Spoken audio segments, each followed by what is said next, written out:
him looking for more shots? Yeah, Klafke's a good player. Shoots open shots. Got a great career ahead of him. There's only a few freshmen in the country that have played in the rotation all season long on a top 25 team. So we got a lot of confidence in Klafke. We'll need him to play well this weekend to have a chance to advance. It was a few games ago, but I was asking him about it. That shot in that game, I want to say there was like 6 minutes left or something. They'd gone up 8. They had some momentum. How big in the moment did that shot feel like to you? Yeah, it was a big one. Basketball's got a lot of moments, big possessions. Sometimes when you're late shot clock, you got to rely on an individual player to make an individual play, and that was a big one. But that wasn't the only play Klafke's made all year. I mean, Klafke's basically impacted every win we've had. Crowd favorite from day one because of how hard he plays. He's got a chance to be the face of the program moving forward. Just really proud of him. It's really hard to do. Just go back and look at the list of all the top 100 freshmen, 4 or 5 stars, and how many of those guys have been in the rotation all year long on a top 25 NCAA tournament team. Klafke's in a rare crowd with that. Does his effort become contagious with older guys even? Yeah, I think so, for sure. Obviously, he's got great positional size. He's got basketball DNA all over him. His father was a real pro for a long time. Klafke cares about his craft. He's going to be a really good player. I'm trying to get him to understand the moment right now. And he did a great job in Nashville impacting those games. And we'll need him to play well. I mean, he's in our rotation. Chris, I'm not sure if you're aware or not, but there was a certain college basketball analyst from a certain college basketball network that last night called y'all, quote, frauds simply because of y'all's conference affiliation. Do you have a response to that? No. You on the internet, man? Chris, you've obviously coached in this tournament before, and a few of the guys on this team have, but there's a lot of guys who haven't. What do you say to them to get them ready and for what to expect over these next few weeks? Let me get back to that fraud. That's what they said. So, yeah, I think we got a good team. We just played in what people are calling the best conference in the history of college basketball today as the tournament starts. So we'll see how it plays out. 10 wins. Some interesting things about our resume. We didn't lose a game this year to a team that's not in the NCAA tournament. Road wins, non-conference, BYU in the NCAA tournament, Colorado State in the NCAA tournament, Louisville in the NCAA tournament, Purdue, we lost a 1-possession game in overtime, and certainly in the conference, road wins at places like Alabama, recent home wins at teams like Tennessee. So, I think a lot of things could be said about our team, both good and bad. But fraud would not be a word that I would think about when I think about this year's Ole Miss team.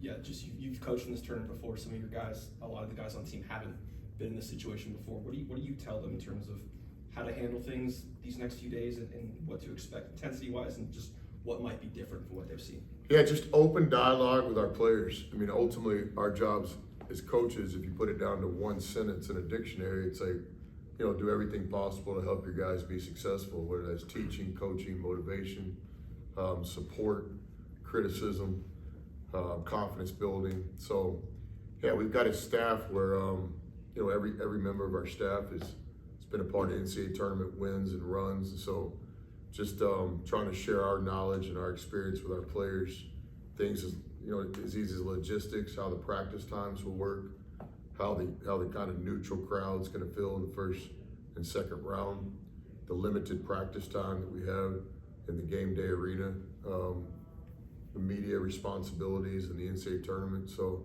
I think confidence and calmness come from preparation. We try not to have any surprises this time of year, all the way down to hotel, to bus, to practice, to pregame. I think when you're really prepared, it's when you have a chance to be confident. So with our players that have played in the NCAA tournament, Sean and Juju and Barnes, leaning on those guys' experience, kind of registering their memory banks to what it was like. And then certainly with our staff, that's one thing we'll do. We already started that last night. We continued it this morning. We're just trying to make sure our guys are prepared and knowledgeable of what this tournament is. It's a little bit different than the games we've been playing. examples, the timeouts are a lot longer because of the TV contracts and stuff. So just things like that, preparing our guys so there's no surprises. Chris, do you practice differently today, tomorrow, when you don't know who you're playing? Yeah, like I said last night briefly, I've never been in this situation before. So just spent some time last night just kind of digesting it and thinking about it. Also talked to some coaches around the country that have been through similar situations, playing the winner of the play-in game. So at the end of the day, we'll know who we're playing on Tuesday night. We don't play till Friday, so we'll have a brief session Tuesday night, and then we'll have 2 full days of prep, Wednesday and Thursday. So not much different than past NCAA tournaments where you get the Thursday draw. No matter what our schedule is, we always try to get back to us. I think the NCAA tournament, it's about matchups, no doubt about it. Scouting is always going to be a part of this high-level basketball, but above all, it's about you. Can you bring your identity? As a matter of fact, the championship game is played on 1-day prep. Those games end Saturday night and national championships Monday night. So we've been in this situation before in the non-conference. We purposely schedule different times, different locations, and different prep periods between games. So just reminding the guys that, hey, we've been here before. This will be the schedule this week. That is the way we look at it. There's a note going around that this is the first year Ole Miss men and Ole Miss women have made the tournament in the same year. I guess, as broadly as you can take it, how much growth have you seen in Ole Miss basketball since you've gotten in here? With fan enthusiasm or any way that you've seen program growth? Yeah, just really excited for Coach Yo and the women's team. That's been really cool to watch in my almost 2 years now in Oxford. Just a lot of respect for what they do on a daily basis. They have a culture, they have an identity, got a good spirit around the program, so we'll be pulling for them in Waco. In terms of our program, seen a lot of growth. We talked about it before, the increases in attendance, both student section and season tickets holders and game day fans. That's been awesome. Obviously to be in the NCAA tournament's cool. We can talk about all this stuff after the fact, but there's no denying, I think, 115 years of Ole Miss basketball. It's the 10th NCAA tournament bid, so that's cool. And I'm proud of the players and coaches and everybody in our program putting us back on this stage where this program needs to be on a consistent basis. And the way you break down tournaments about individual, the tournaments inside the tournament, and you talked about the first game being the toughest to win. What is it about the first game that makes it the toughest to win? It's just been proven over many times. Captain Obvious, you got to win your first one to get to the second one. But there's something about the first game, just the feeling, the nerves, the newness, the expectations. NCAA tournament officiating is different. NCAA tournament timeouts and game plan or game setup is different. The venues are different. In the SEC, we've been playing in front of great home crowds or very challenging road crowds. Now you get into a much neutral feel, like both fan bases will have a section, and then most of the arena will be filled with fans from the other teams just watching that game. But there's a lot of things that go in the NCAA tournament a little bit different that we'll try to prepare for. We've always set it up kind of as a 4-team tournament. Most important game's the first one. You're trying to win 2 games each weekend to get to Monday night. So we spend a lot of time with our guys on that, consistent with what our philosophy always is. Don't look back and don't look forward, just kind of where your feet are. So for us, it's today's practice and preparation. And ultimately it'll be Friday's game at 3:05, I believe. I know you want to stay in the present, but does it help at all having been in Milwaukee for an NCAA tournament game before, and Sean the same, been up there? It just gives me and Sean a chance to go back and forth a little bit this week. He had a great individual game, but we won the game, so I consider that a victory for us, me. I don't know so much. I remember Milwaukee being a nice downtown. The year we played, the weather was a little bit better, so encouraging the guys to get out of their rooms and move around a little bit. But somebody mentioned this morning that the weather's pretty cold there this week. So great city for basketball. Obviously, with the Bucks being there, it's an NBA town. Was shocking those guys being at Marquette, it's a college town. So, we're excited and hope our fans can get there. Just encourage everybody to get there. It's like, all the Ole Miss fans, kind of a myth that NCAA tournament tickets are really hard to get. Not true. Those tickets will be available on all the third-party sites, and there'll be tickets on the streets for sure. You get to San Antonio, a little bit different deal. But I've always thought the first 2 weekends of the NCAA tournament are not an impossible ticket to get. So, any Ole Miss fans out there that are willing and excited to make that trip, tickets can be found. Is there any plans for Miguel Brown-Jones to be back with the team during this run, or? Kind of day to day with McCo.